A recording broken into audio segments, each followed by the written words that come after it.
வணக்கம் நண்பர்களே. வாராகி அம்மனை நீங்க படத்துல பார்த்திருப்பீங்க, சிலையா பார்த்திருப்பீங்க.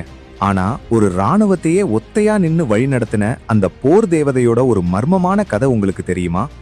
சோழ பேரரசு ஒரு காலத்துல அழிய வேண்டிய நிலைமைக்கு வந்தப்போ ஒரு இருட்டு ராத்திரியில வாராகி செஞ்ச அந்த ஒரு விஷயம்தான் இன்னைக்கு வரைக்கும் தஞ்சை பெரிய கோயிலை நிமிர்ந்து நிக்க வைக்குது.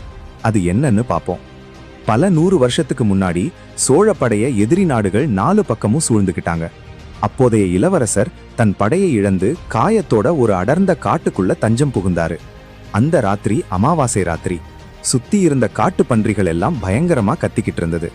அப்போ ஒரு பெரிய பன்றி இளவரசர் முன்னாடி வந்து நின்னது. அதோட கண்கள் நெருப்பா எரிஞ்சது. இளவரசர் பயந்து வாளை எடுத்தப்போ அந்த பன்றி ஒரு பிரம்மாண்டமான பெண் உருவமா மாறிச்சு. அதுதான் அன்னை வாராகி.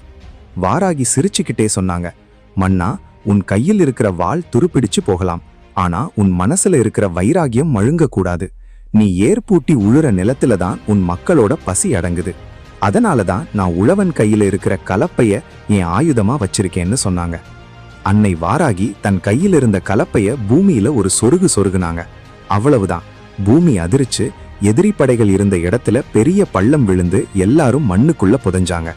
வாராகி சொன்னாங்க, யார் ஒருவன் உழைப்பையும் நீதியையும் நம்புறானோ அவனுக்கு நான் போர்ல மட்டும் இல்ல, வாழ்க்கையிலையும் துணையா இருப்பேன். அன்னைக்கு வாராகி கொடுத்த அந்த தைரியம்தான் ராஜராஜ சோழனை உலகமே வியக்கிற கோயிலை கட்ட வச்சது.